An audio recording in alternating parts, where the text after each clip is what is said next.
It's been my delight really to work in what was the Domestic Violence Research Group, then the Violence Against Women Research Group, then the Centre, over all these years. I must say that I'm just so proud of the Centre and everything we've achieved, and that all of us have given, I guess, our work lives, but also lots of our personal lives too, as well, so that now the Centre is one of the largest in the world. The Centre started from originally in 1989. We started discussing it, and it was an idea of Ellen's to try to start to do research alongside Women's Aid, which had only quite recently set up their national office in Bristol. So it seemed to make sense to work alongside them in that way. And what we wanted to do was to set up something which would provide research findings and knowledge that the domestic violence movement at the time wanted, the women's movement at the time really wanted, so that we would be able to help to provide some of those sort of things. And so the whole idea was that the Centre grew out of activism, and women's activism, of course, and a kind of a commitment to Women's Aid, a commitment to the women's movement of the time. Mm-hmm. I suppose we in the Centre, we've kind of pioneered some of the transnational feminist research methods, really, like how to do feminist-inspired but still robust research in other countries, avoiding imposing Western dominance and avoiding the Western gaze. And that's a really hard, it sounds easy to say, but it's a really hard thing to do, and it demands all your humanity and all your humility. And I think we made some steps forward in that. And of course we've always led by women's organisations or sometimes governments or something in the country concerned. But we've made quite a contribution in that way, and that's partly resulted in more and more international PhD students deciding that they're going to do a PhD on violence against women, and so they choose to come to us, which is fantastic. And it's been my honour really to work with some of those amazing women coming from other countries. So the most important relationship to begin with was certainly with Nicola Harwin, who was the chief executive of Women's Aid for many, many years, now retired. And Nicola was quite key to helping us get established, really, she offered endless advice, endless support, talking through research that needed to be done, giving us ideas. She was a real source of ideas, I suppose. So we were very grateful to Nicola always. And also actually Jackie Barron, also now retired from Women's Aid. She was one of the research advisors on our first piece of research, and she has been a really big source of support throughout. Later on, of course, Leslie Welsh, a local domestic violence specialist, and others, Southall Black Sisters and so on. One of our principles was to try and break down power differentials insofar as it's possible, while recognising where it isn't possible, between, for example, the researchers and the research respondents, so that was the principle of feminist methodology very much at that time, and we have always adopted that it's more like the researcher and the researcher co-workers in producing the knowledge, rather than, I suppose, the researcher being the all-seeing eye and the research respondent being the target or subject of that all-seeing eye. So that was really important, and that extended to trying to sort of keep a flattened hierarchy within the group, so between the group leaders and PhD students or incoming new researchers, trying to break down power differentials where we could and make it as egalitarian and communal enterprise as possible. For me, this flowed out of my own personal work with women who'd experienced domestic violence, which in a sense happened not exactly accidentally, but unexpectedly, I guess, because I was working with the Women's Liberation groups, as they were in Bristol, and just so happened, we bought a house with a spare room to use for the Women's Centre, what we then called the Women's Centre, and as a result, of that and lots of other things that we were doing, like pregnancy testing and discussion groups, all kinds of things. Consciousness raising wasn't even a term at the beginning, but it's what became that. And because there was a spare bed, and one of the people in the group had a partner who was in Samaritans, they asked whether we would be prepared to occasionally put up people in that bed, and we say, oh yeah, fine, okay. And it was very rarely empty, very shortly. So we had the experience of being contacted by Samaritans, the police, the social services, to provide accommodation for, well, it was originally, we thought, homeless, people who were homeless and who happened to land in Bristol and had nowhere to go. But more and more we began to find that it was women who'd experienced violence who, even if they lived in Bristol, had nowhere to go, because especially if they were married, theoretically they had a home to go back to. So we started pressuring the council for accommodation. And it's a long story which I won't go into here, but I think that was how we got I got my initial basic training in what the situation was, the attitude of the police, the attitude of housing departments, the attitude of not all social workers but some, but also their helplessness, because they didn't have the power to provide accommodation. So that's what started the notion of working on policy issues. And I think that's the key thing about our group, is that it was always working mainly on policy issues rather than on issues of explanation and so on. We accepted the feminist explanation that it was about the unequal situation of women and unequal power between men and women. It seemed obvious that's what it was about. And therefore we were looking at what we could do about it. Okay, I came in 1994. There was a social work job being advertised, and people from Bristol knew that I was working on domestic violence and child contact stuff, and they needed someone to do more domestic violence input on the social work course. So I applied. I was at Exeter University at that time, but came up the road to Bristol, and of course then discovered Jill and Ellen there, and joined forces with them. And they were in social policy at that time, and then within a year our departments merged, so we were all one happy group anyway.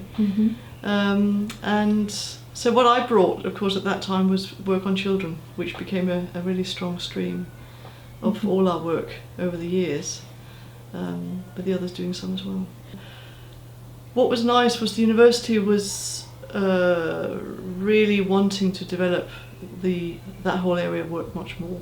So I also brought with me 2 more researchers, and that was Nicole Westmoreland and Gitanjali Ganguly.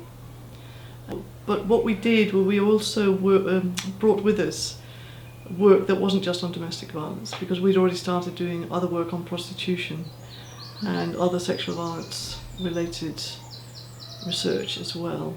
So we were working on a much broader canvas, and it therefore made sense for the name of the centre to change from Domestic Violence Research Group to Violence Against Women Research Group.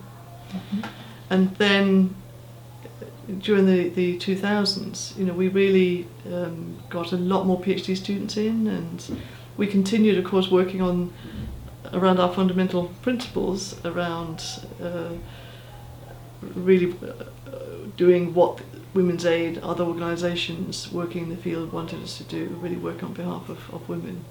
And also always around the triangle of policy, practice, theory, although theory got lost a little bit, I think, although we've sort of been trying to get that back on track, and I've been revisiting Kate Miller's work, which of course still has a lot of resonance. I've been here since 2003.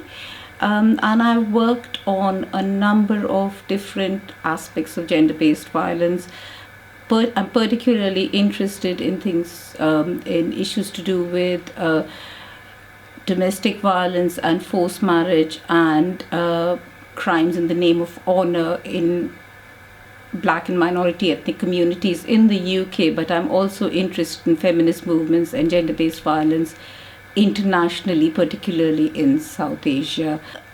I've written 2 books on different aspects, looking at international perspectives on prostitution and international perspectives of rape, which are books which are meant to be comparative, but also looking at the unique ways in which policy and practice responses to these particular forms of gender-based violence are actually articulated and understood. I've also done a book on feminist movements and gender-based violence in India. And some of my publications have also been in the area of honor-based violence and forced marriage in Black and minority ethnic communities in the UK. I came to the university as a very mature student, and how I had the nerve to apply, I don't know, with 6 O-levels and a degree in certificate in couple counselling. But I think that's the thing that appealed to me about the School for Policy Studies, that they were prepared to take chances and look at people who've got different sorts of experiences and different things to give. And once I came here, I did a module on family, and I think it was the passion and activism of Ellen in particular and Jill that motivated me to say, this is something I want to do, this fits, this is something I can use my life experience in. So when I finished doing my degree, I got a job as a research assistant working in the Domestic Violence Research Centre as it was then, and the chance came up to do a PhD, and it was one that I wanted to do because, again, it looked at the emotional needs of women in refuges. And where else would you get a university that was prepared to look not just at the academic, the theory side of it, but the real guts of what women suffered and what happened to them? So I spent 4 years working with Ellen on that, and out of that came 2 books, one of which was sheer nosiness because I wrote the first one based on the PhD, and then I wanted to know what happened to the women. So I went back and ferreted them out 8-9 years later to find out where they were now and how they'd come through and what they were doing. And I think what the centre meant to me was a space that I could explore things. It was a supportive space. Everybody was prepared to listen to what you were doing and discuss it with you. It didn't matter what your feelings were, you could talk about what was going on, and people would say they'd share their experience, their ideas. Have you tried doing so and so? Or you could help them. It was very much a collaborative, cooperative sort of atmosphere, and I think that was something that enabled me to flourish and do different things. And then after domestic violence, I went on to work on the Tara project for homelessness, where most of the people had suffered domestic violence or violence in one form or another, but we were going out into the streets and meeting women in the direst of circumstances and bringing that stuff back into the university. So I think that the big thing about this centre is that it has never lost the blend of activism, practicality and theory, and it projects that out, and I think that's what really appeals to people. That's what gets them. It's a living, vibrant group. I first came to work in the School for Policy Studies in 1998 and had my first research job in the centre itself when I came back to academia in 2006. My links to the centre, though, go back way beyond that. In 1994, I started a PhD which was based directly on the work of Jill and Ellen in their publication Multi-Agency Work and Domestic Violence. One of the questions that report asked was around domestic violence and health, and I was funded by a local interagency forum in the Midlands to conduct some research around that topic. So my research way back in the mid-90s was as a direct result of the work that was happening here in Bristol. And as such, I'm really proud to be a part of the centre and part of that tradition and history. We have very close links with practitioner organisations across the UK, work closely with other fellow academics and researchers in the UK and in Europe as well. And I think that's really beneficial. It means that we are able to try and work collaboratively and to try and keep connected to the principles on which the centre was founded.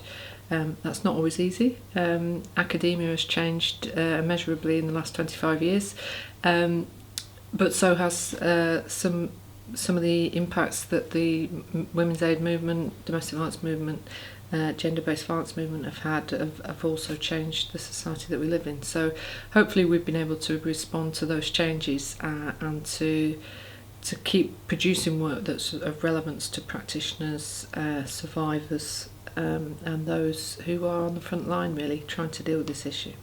In a way, I'm not proud that we're still here, because that means we still have to do violence against women work, and that means that in a general sense, as feminists, we fail to stop violence against women. So, but I'm incredibly proud that we are actually a very established centre. We are one of the main centres, definitely in Europe and internationally. And we've been around a long time. We have a tremendous reputation for very good work, for doing work that links in with practice, activism, pushes policy. We've done, and I'm very proud that we've managed to push governments at different times to develop things.